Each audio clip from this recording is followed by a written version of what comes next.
Boy, I don't know if I'm ready for this. Like I said in my MP10 review, I'm going to say it again right now. I did not think I was going to be making a review like this for a while. But here I am, the lucky individual that I am, being able to talk about this. I hope you guys are ready for this. Today we've got Titan's Return, Titan Class, Trypticon. My God in heaven, how in the world did we get here? Well, I'll tell you how I got here. I had a birthday, it was $70 on Big Bad Toy Store, and he showed up at my door. Not really a whole lot else to go with that.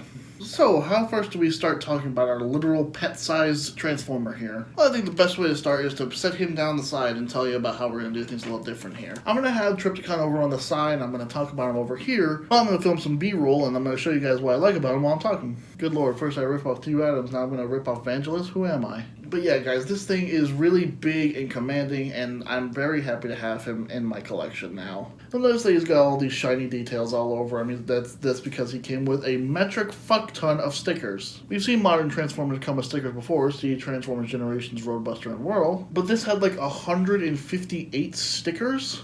And it wasn't even just for him, it was for Full Tilt too. Like, that was a project. And I don't even want to know how long it would take to put on the Toy Hack stickers for this set. They make them look great, but I don't have that kind of time. Speaking of Full Tilt, why don't we bring him over for a second? Honestly, this is a really nice looking vehicle mode, and the first time I saw this vehicle mode, and I still think it looks like this, it looks like the Tumbler from the Dark Knight trilogy. All it needs is to be painted black, it'll be fine. Got a nice gun on top here, which you can remove. You can open up this area here to reveal the Titan Master. Yes, since this dude did come out in Titan's Return, we do have to have some Titan Master in here somewhere.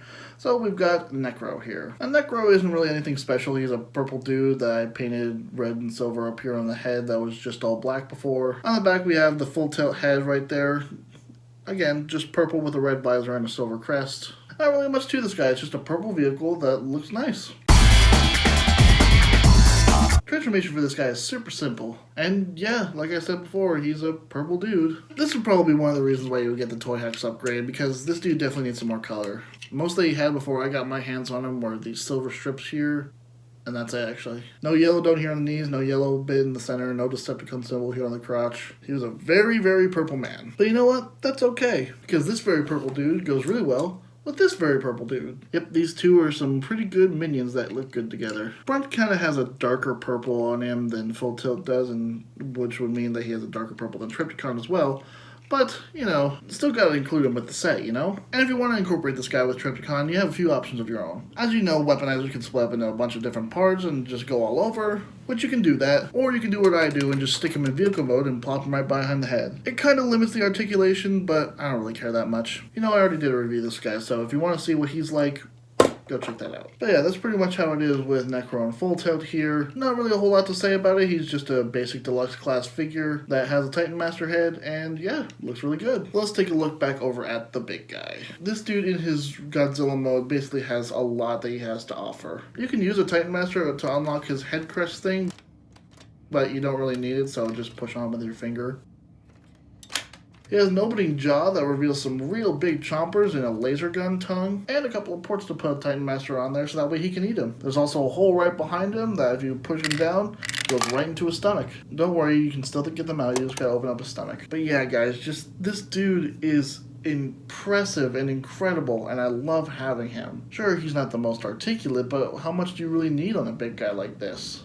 He's got opening hands and opening mouth, really good articulation in his legs, and his head can even turn, as long as the guns are in a certain position. But yeah, guys, just this figure is so nice to have, and I feel incredibly lucky. So why don't we head over to one of his other modes. And here we are into his city mode. Now this thing is, well, there's no other word to describe it other than a playset. And there's nothing wrong with that. Playsets are fun, especially when it has this many accessories with it, and another accessory that you can get for pretty cheap on the market. It expands how much fun that you're having all around. But look at this, we've got so much detail all over, pegs for Titan Masters to plug into. You can make the building towers asymmetrical if you wanted to, and the way that you can incorporate Brunt is that you can put him all over in sorts of places like satellites or different types of guns. The sky's the limit. Like, you're only limited by your imagination. What's also really fun is that right in the middle, there's a ramp for Full Tilt to just drive down. There's also a little compartment for Full Tilt to go inside of, which is the tail. And you can keep him inside of there the whole time if you wanted to, but I mean, why would you? Now, the city mode's only a few joints away from being the battle station mode, and Quite frankly, to me, this is the weakest of the three. I don't know, I guess I just don't really have much to say about it other than it's a space shuttle made out of Trypticon. It's kind of hilarious, though, that just in both modes, his head's just peeking out the back. And so, that is my take on Titans Return Trypticon. Honestly, I thought I'd have a lot more to say since he is a big dude. But size doesn't matter. All I can say is I love him so much. And like Kat said when we first got him, he is our baby. He is literally the size of a baby. I know I've talked a lot about how Brunt makes the set better, and while he does, he isn't 100% necessary. Like, obviously you guys are going to have Brunt in your collection because of Siege, and who doesn't have Brunt? But just having him with this guy as the weaponizer and as part of the Trypticon team... It feels great. If he's still for cheap on Big Bad Toy Store, I would recommend picking him up. If you can find him for a good price anywhere, do yourself a favor. I am so happy. So, that's been another video from me, guys. Thank you all very much for watching. I've been 01 Trans Fan D #1. I'll talk to you all next time. Take it easy, guys.